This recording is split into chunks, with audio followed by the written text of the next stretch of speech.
And I'm back with another episode of On the Record with Tiffany and my special guest, Ananda Tomas of the Black Lives Matter movement. Um, Hi, Ananda. How are you doing today? I'm doing well. Just busy doing the work in the community. Yes. So tell me now, Ananda. This has been a really big year for Black Lives Matter because you went from being not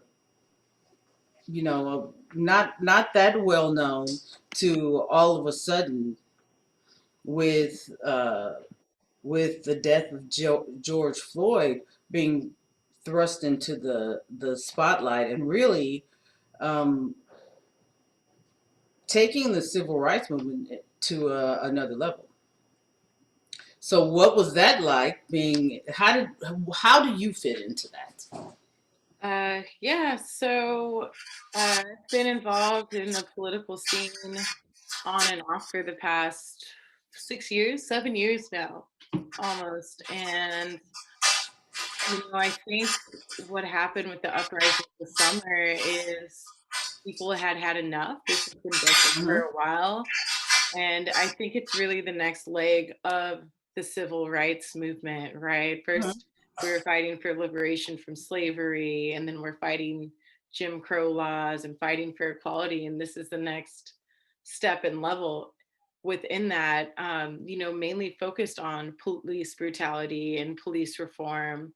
But it's even bigger than that. How do we make sure that we have the same type of opportunity that other communities have, whether that's access to loans and having the same type of interest rate on mortgages or being treated the same by police?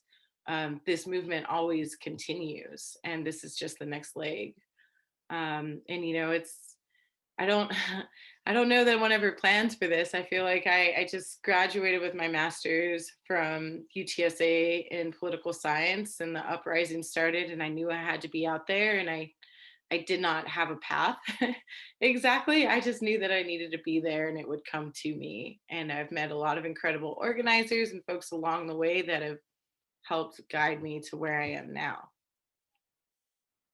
So, what did you think when you saw January 6th? Because you went through during the summer. There were protests, peaceful protests, for the most part. 95% of the protests were peaceful protests. So we saw that, and we saw the level of force that was presented at those peaceful protests. What was your take on that? Yeah, so um I think with any type of big social movement, social change movement, it's gonna get a little hairy. It's gonna get dangerous. It's gonna get dicey because people are activated, and change is scary no matter what that is. And I think that this is part of what we're seeing before this next big roll of change. There are folks that are scared or don't understand it and are becoming more violent in their actions to stop that change from happening. And I don't approve of it whatsoever, but I think that there is some positivity to be found in that we must be doing something right for it to have reached this point. The darkest point is always before you reach the dawn and this change that's coming in the next day. And I think we're at that point right now. We need to be as safe as possible, but we cannot let this intimidate us from pushing this path forward, from continuing to strive forward. And I really hope that folks you know consider that within this, not just to be angry and to be scared, but to turn those feelings into action so that this does not happen again. So that the whole point to this is these intimidation and these fear tactics don't work, they don't win. And shut these types of actions down. You're exactly right. So, can you tell me what do you think uh, when you see all of negative comments about Black Lives Matter. I mean, there's a lot of disinformation out there. I don't think folks fully understand what this movement is about through and through. And I think part of that's intentional from our opposition and those fighting change, right? The easiest tactic to use is to misinform folks and to scare them, so that they don't educate themselves on what this is about and so that they don't get involved. At the end of the day, this has always been about we should matter the same. We should have the same rights. We should have the same, be treated equally and fairly.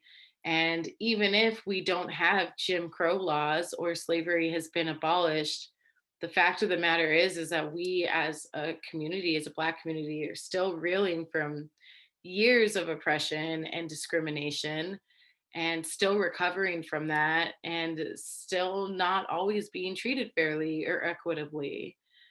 There's still a long way to go, and folks need to focus on that and harness that and embrace it and get us to that level of equality that we've been fighting for hundreds of years. What do you envision happening next? Because it's one thing to protest, but that still has to lead to something. So what are you all trying to get to? Absolutely. So, we are focused on taking protests to policy change.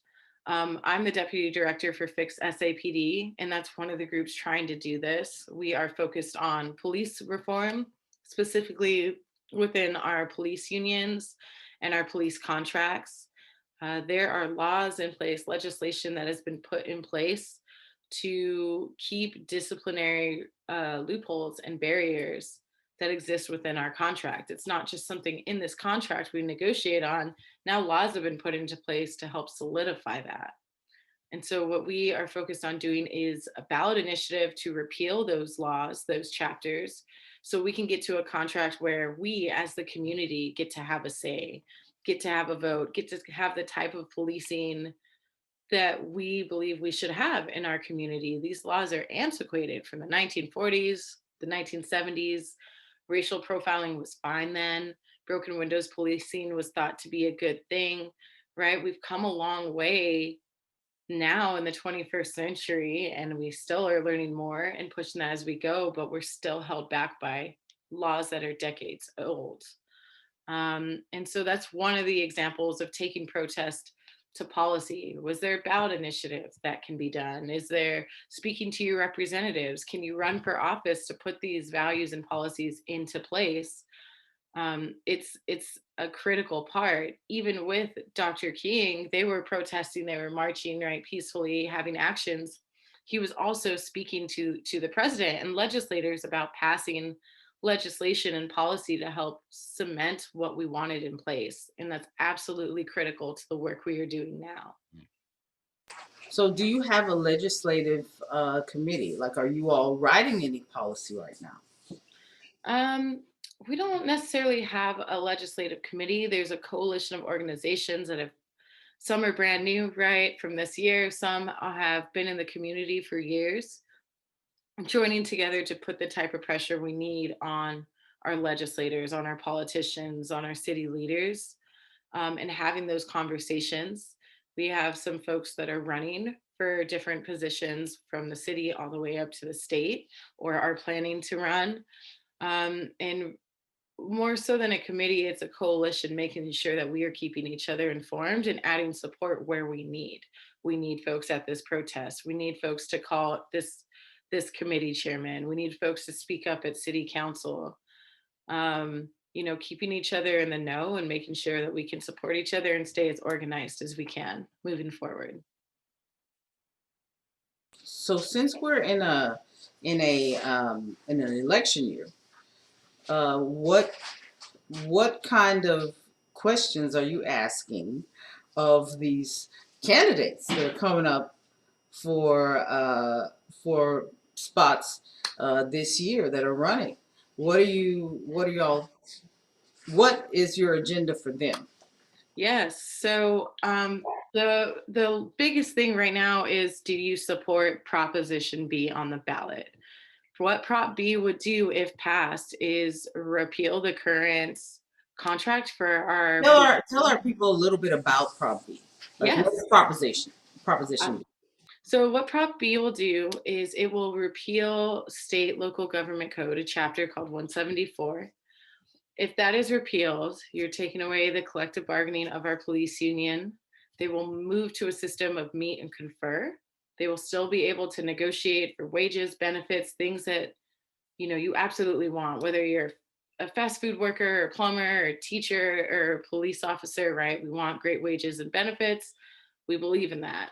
However, it allows a mechanism now where if we as a community don't agree with what's going on in negotiations or what's been proposed as our new contract, especially in terms of police discipline and misconduct, we can vote to repeal that or say, no, we don't want this, go back to the drawing table. And that's what this is about. Currently, San Antonio has the worst rehire rate for officers fired. We're almost at 70% of officers that are fired for misconduct over the past 10 years have been returned to the force through an avenue of different mechanisms, and it's because of loopholes in the contract. We also have been ranked in a study by Rice University this last fall as the worst civilian oversight system in Texas. That's dictated by our contract. And, this is our 15th contract negotiation right now. It's piecemeal reforms here and there. We don't have a seat at the table as the community. We don't get to vote on the final contract. It's whatever has been agreed upon, has been agreed upon. And we're stuck with the contract for the next 5, 6 years, depending how long negotiations go. And that's 5 or 6 years of more bad officers getting on the force, 5 or 6 years of the worst civilian oversight system, 5 to 6 years of people's lives, whether they're good officers or the community, being negatively affected by bad officers. And so voting yes on Prop B means we can move to a better contract, creating a contract where we as the people get a voice in policing in our community, which we haven't had for decades. And so that's one of the things that we're asking all candidates. Do you support Prop B? Do you understand why this is so important? Mm-hmm. Do you understand the community's calls for better community oversight, for having a say in policing in their community? Do they see a problem with the way that our police force has operated on several different levels? Those are the types of questions that we are asking them and pushing really for this election is, where is police reform and police discipline for you?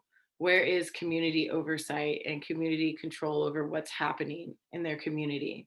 Because if you think things are fine and the status quo is fine right now, we're telling you it is not. These are too many lives on the line. What did you think about? Well, I was on a call with you and with the police union, the head of the police union, and I was listening to what he was saying. What did you think about what he had to say? Because he wasn't. He didn't seem like he was pro constituents. He seemed more like he was, holding tight to the supporting bad behavior. You know, Right. there are a lot of great cops out there, but what he was saying was not necessarily supportive of good cops, but he was like justifying stuff. It sounded like. Right. I think that it's very telling that our new police union head and even our negotiators for the police union right now are really just towing the line around the status quo.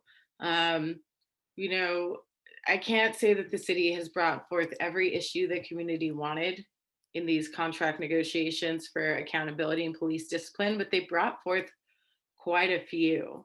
And every single one, there was some response back from the union on, this is going against officers' rights, or that there's no problem with this, that we're exaggerating. And I don't think that they're considering that these are people's lives on the line. I don't think they fully understand, hey, we are the taxpayers that are paying your salaries, and we are also the ones that are at the hands of bad police officers abusing us, using racial slurs, making these egregious acts of misconduct. And so we deserve to have a say, and you need to listen to us. You're here to protect and serve us. I understand you need to represent your officers, but you should be representing the good ones and doing everything you can to keep the bad ones off your force. Not only are they harming us, they're harming your officers and they're tarnishing the name of our police department. And Danny Diaz said that he believes in reforms and that these are important issues, but what he's saying and what he is doing, which is inaction really, don't add up. They don't match up. And that's a huge issue. We can't stick with the status quo of what's been happening. So what does he say when you all bring this up? Like when you're what's your plan of action when you're dealing with something like this? Right. So um, they're following the playbook that has been laid out by Rhonda Lord, who is their chief negotiator. There was a recent New York Times article that came out about him that he wrote the playbook for police unions, which was when you're in trouble or facing pressure, right? You scare folks with stats on crime rates. You do whatever you can to defame whatever political person or grassroots activist is coming out against you. Whatever you can say to bully them and defame them, and even unseat or unthrone them. And even now, that's what they are doing. They know that the term defund is scary for a lot of folks out here in the community. And even though there's nothing to back up their claims, they're saying, well, this will defund the police and police officers will not want to be on our force, because how are we going to fight for great wages and benefits, right? These scare tactics that aren't backed up by facts. Meanwhile, we answer back with the facts of the case. Meet and confer. That's a system that almost every other major city in Texas works under. Austin, Houston, Dallas. They have the same or even better pay or benefits than we do for their officers. They have far less officers that are fired and returned to the force. We dropped from 70% in San Antonio to 28% in Dallas as the next highest. So there is a problem right there. And that's cited from a Washington Post article that compared all the data the same way. Um, we back everything up we say with, these are the facts of the case. This is from this study. This is from our own study. This is from polling. This is the truth of the matter of what this system is, what this proposition does, and what are the issues with our current policing system. We're ranked worst in the state for civilian oversight. 70% of fired officers are being returned after acts of misconduct.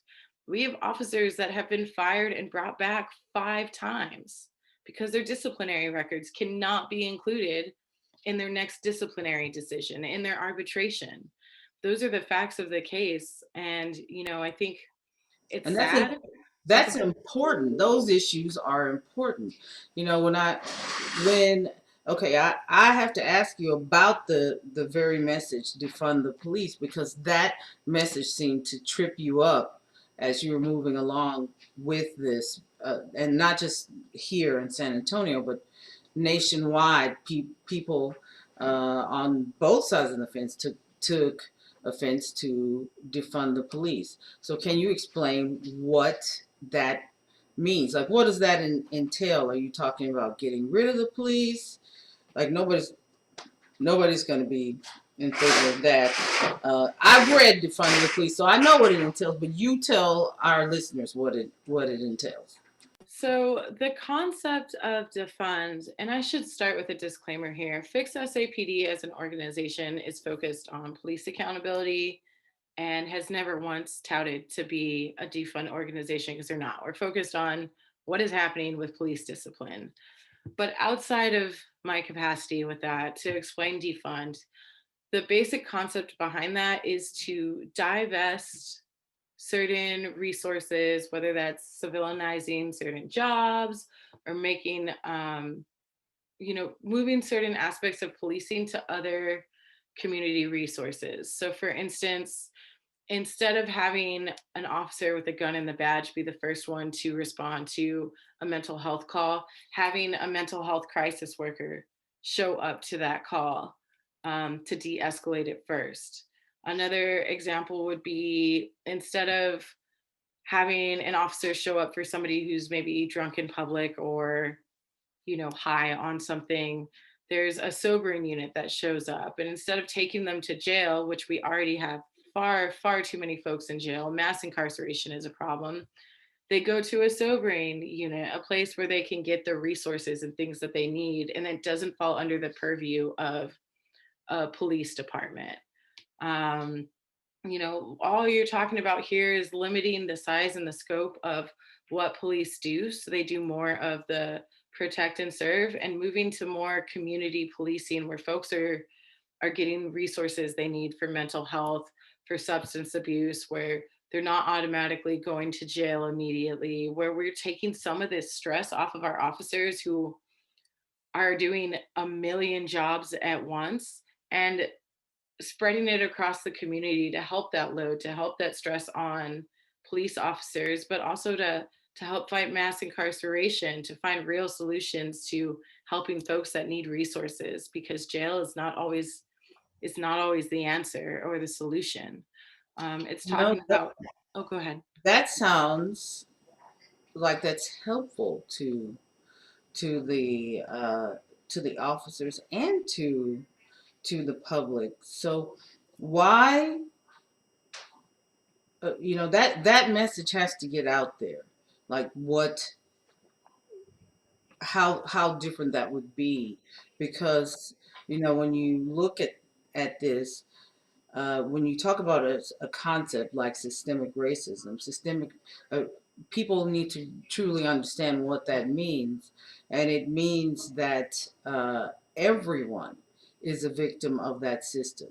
The ethnic minority, as well as the police officers and people who are being trained and inducted into a system that is going to get a negative outcome for everybody involved. If you want to change something, then you have to get people together and give a win to both sides, which is Yeah. what this sounds like. Tell us some more about what is actually what Fix SA is trying to accomplish. Because Yes. So officers definitely need that. They definitely need mental health professionals to come to deal with some of those mental health calls that they get. right. And I think the other important piece of this divest conversation is that, everybody keeps they always focus on, well, these are the crime rates.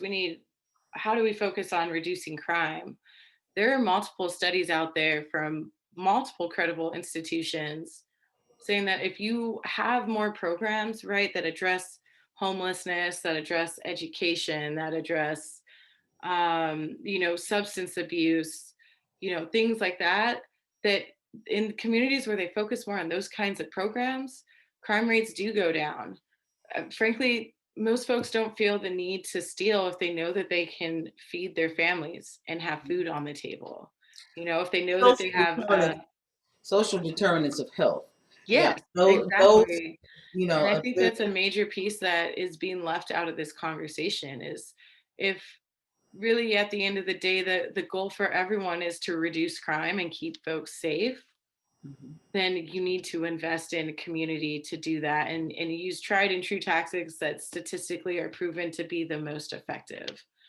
And that even ties into Fix SAPD with what we're trying to do with police discipline and fighting police misconduct, is take away these loopholes in this legislation that stays in place, that maybe at one time beforehand seemed like a great idea because we do need to protect officers, but has actually been turned and used more into a pathway for bad officers to stay on the force and not face repercussions for their actions. Because that's what we've seen before. I mean, an officer that's been fired 5 or 6 times and brought back to the force, the reason they keep committing this misconduct and these offenses is because they now know they can get away with it. And that then becomes a culture around the whole department. So, we need to attack this at the root of the problem and make sure that these officers are held accountable the same way as we are held accountable at our own employment, you know? So, right, it's fixing things at the root of the problem, whether it's police discipline, police violence, whether it's homelessness, mass incarceration. You need to go to the root of the problem. And I really believe that that is what we're doing here with Prop B. I believe that that's at the heart of the Black Lives Matter movement. There's a lot of very, very intelligent, driven, passionate folks that's exactly what they have done. They've taken the time to research the issues and find where the root of the problem is and build it from there. And it's not easy. It's sometimes scary and a lot of work, but it's the right way to do it. Well, I like what you said there about working together and trying to create something that works for the community and for uh, uh, getting good officers and not retreading with the same trifling business of people misbehaving, Right. and we're just like, oh, it's okay, that's not the road you want to go down. um, Now with you all and policy for Fix SA, what when you think about policy, because we all our legislative sessions meet every 2 years. So if you're looking to change policy, then now is the year to do that because they're in session. Now I think any piece of legislation that one wanted to file had to be done like last week. But as you all are planning out your agenda, because organizations plan 3 years, 5 years in advance, and I know you all are young, but what is your 3-year plan? Like the next legislative session, where do you want to see? Um, what do you want to see as the first piece of legislation that you all address? Yeah. Well, I think honestly, we can start with this legislative session. There is a bill, House Bill 88, called the George Floyd Act. It is the most comprehensive police reform bill that has been out in recent memory that I know of in Texas. It covers everything from working to end qualified immunity to creating a progressive disciplinary matrix. So that means whether you're under collective bargaining or meet and confer or neither one, that police department, all law enforcement has to have some type of disciplinary matrix that includes an officer's past discipline and the amount of infractions they've had and gives more strict discipline depending on how egregious that misconduct is. Those are for things that are not criminal, and that's something that's not in play right now. It ends no knock warrants. It expands cite and release. So anything that is a finable offense, you do not go to jail for. It is stricter on excessive force and use of force. Force only being equal to whatever the alleged offense is. So in the case of George Floyd, a counterfeit $20 bill, very small offense, finable offense. There's no way that it can be justified that you should have a knee on your neck for 9 minutes for that, or to be shot in the back for that, right? It's a comprehensive bill. It covers a lot of things, even for departments that may use collective bargaining or meet and confer under certain chapters. Those contracts can no longer supersede city ordinances, can no longer supersede state laws, can no longer supersede home rule city charters, because currently they do. our own contract supersedes any local or state laws, so can insulate themselves from police reform if they want. It covers all of that. It's being heard in committee this Thursday, actually, the 25th. It's the Homeland Security and Public Safety Committee.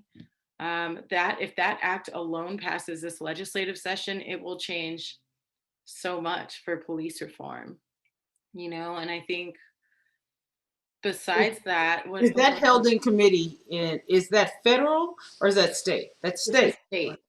right? So There's it's held in committee this Thursday. mhm. And these bills can stay in committee for a couple sessions, so who knows what'll happen exactly. Yeah. Sometimes they move fast, sometimes they don't. But that's a major one right now.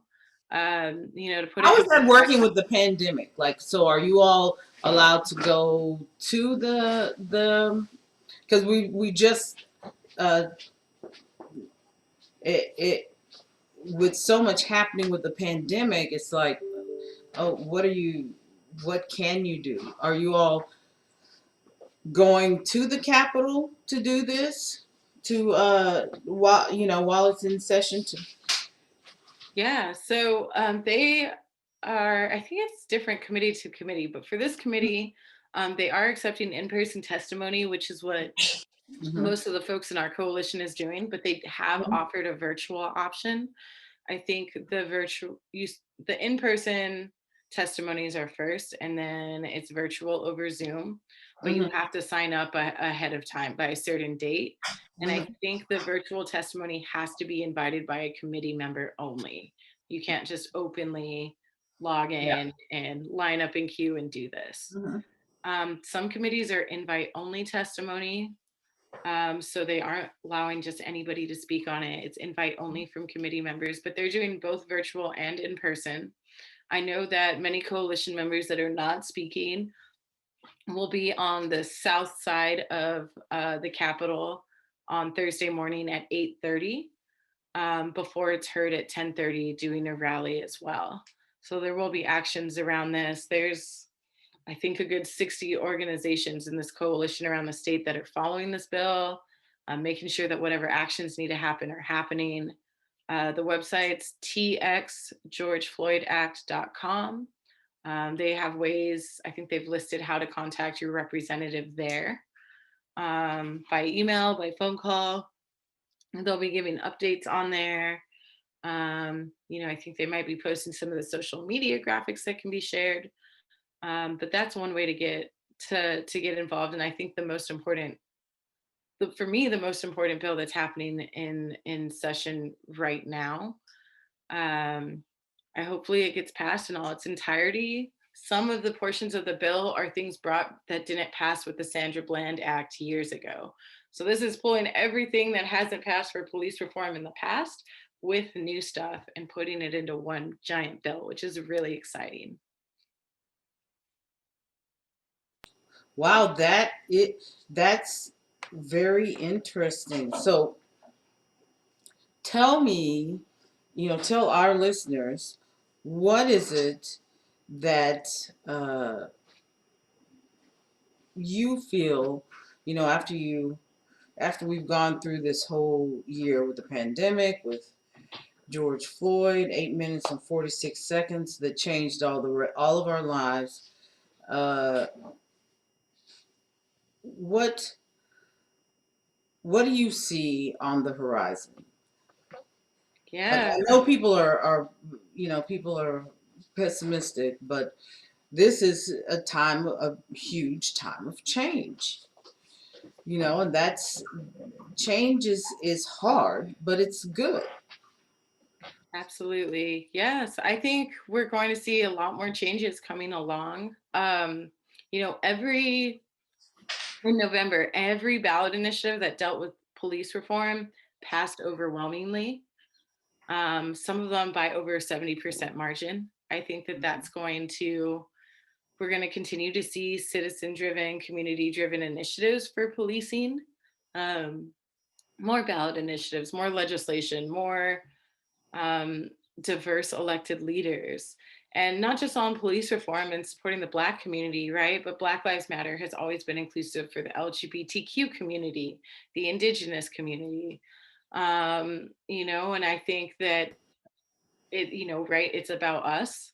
I think that that's going to be pulling change along for a lot of communities and groups here that haven't always had the strongest voice or the loudest voice. They've been oppressed.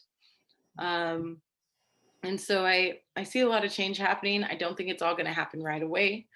I know that it can get tiring, but folks should know that this is a marathon. Some of these things we want to see might not happen until 2, 3, 5 years down the road, but that's okay because everything we're doing now, every step that we are taking adds to that final victory at the end. And what you're saying is correct. Like, in order to make policy change, which is really the only way that you win at this. It doesn't matter. Uh, Protests are good, and they definitely wake people up. But in order to in order to change anything in this nation, then you have to make a policy change. And so having a long-term plan. We're going to do this in year 2, this in year 3, and this in year, you know, having a policy plan, a policy agenda Yeah, is imperative. And it will take a few sessions, however many sessions it takes, as things come up, as you knock one hurdle down, and you go to the next thing.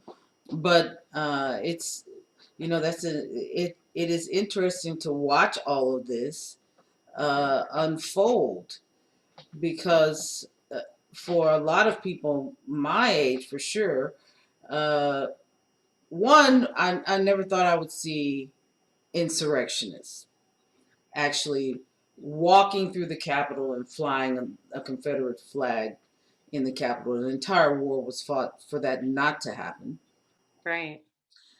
So seeing that, uh, and just how fed up people have finally gotten with with nonsense, with the racial climate that should not, uh, you know, your race should not enter into whether or not you're going to get a fair shake at opportunity. Black Absolutely. people have never been asking for a handout. We're not looking for something free.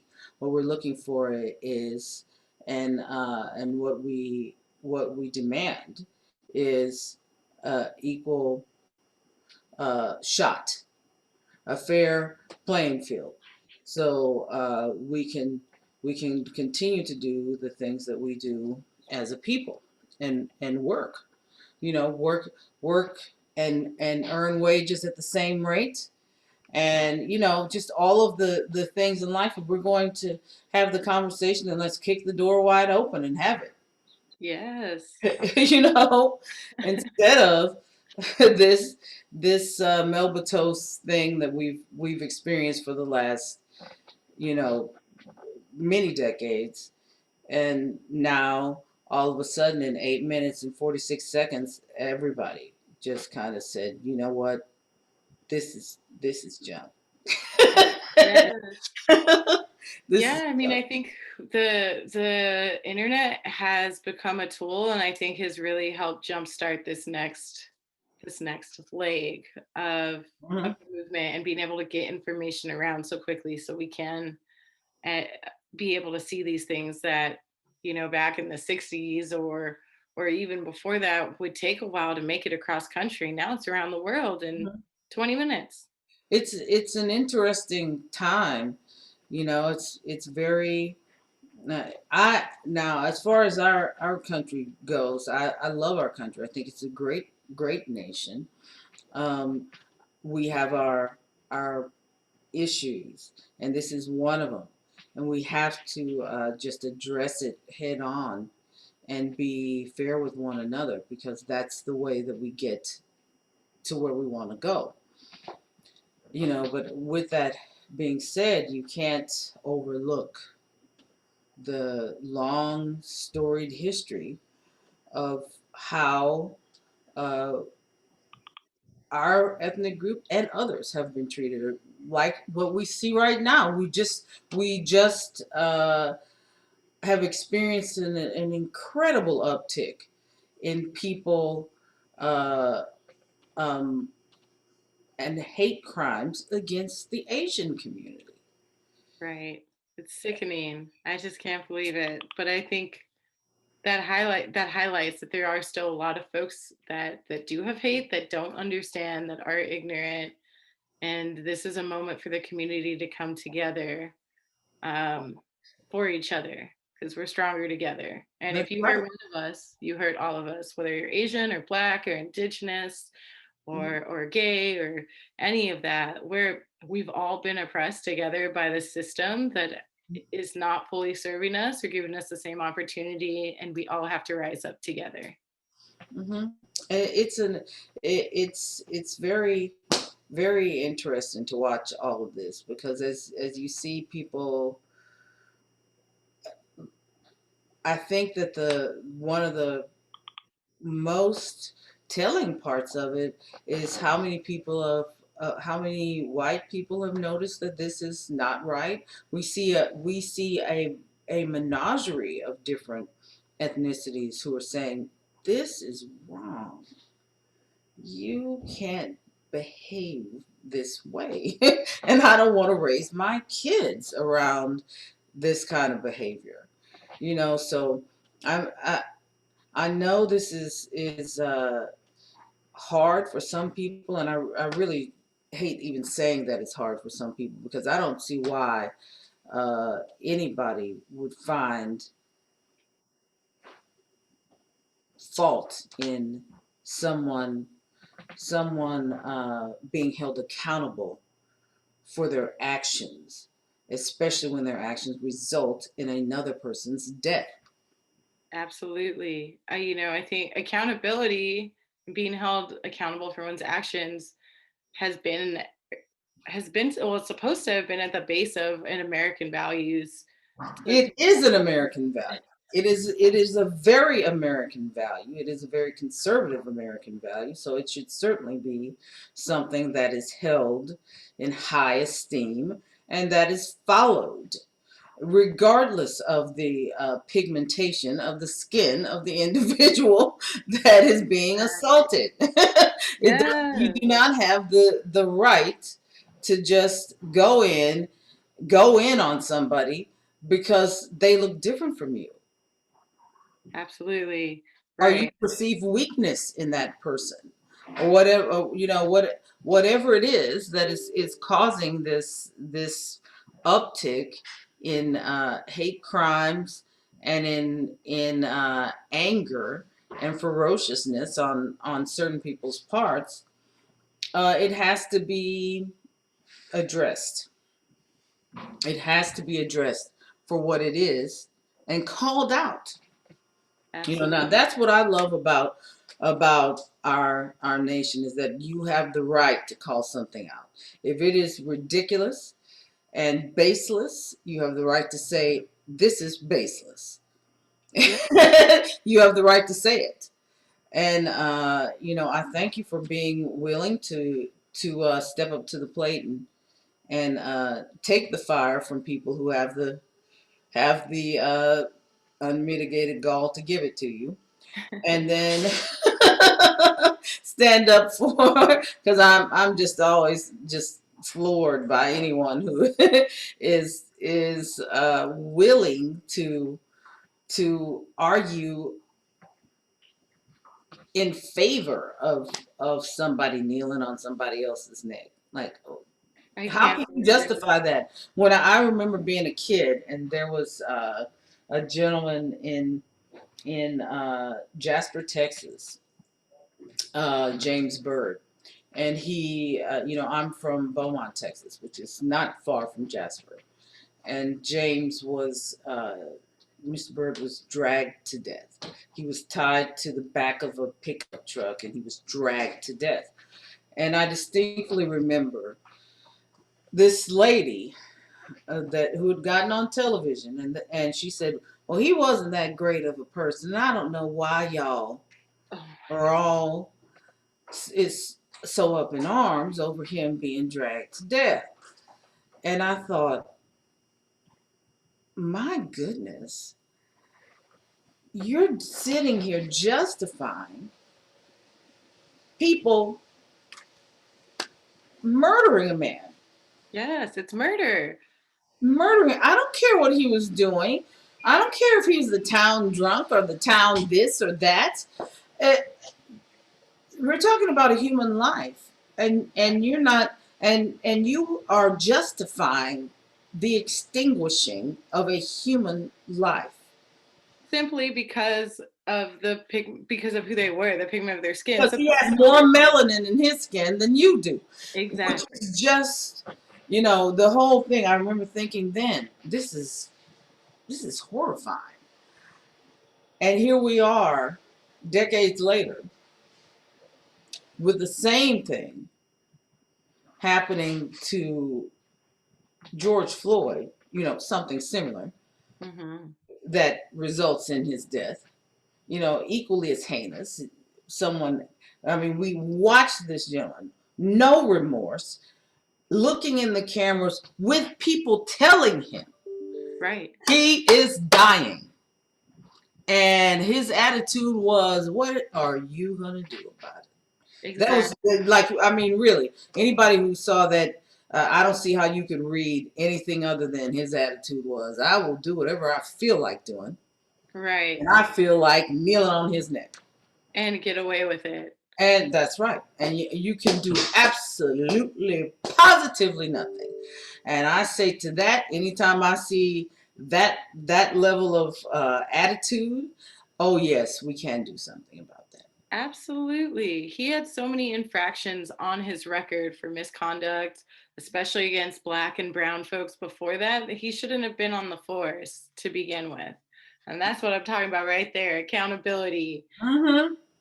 He should have been off the force a long time ago, before he murdered somebody. And that's a narrative across city to city, across the state, within our nation, which is why initiatives like Prop B are so important. Let's start taking this on at the root of the problem, at the head, and start holding these folks accountable and letting folks know, hey, we didn't just protest in the street, we're taking this to policy. There's something that you can do.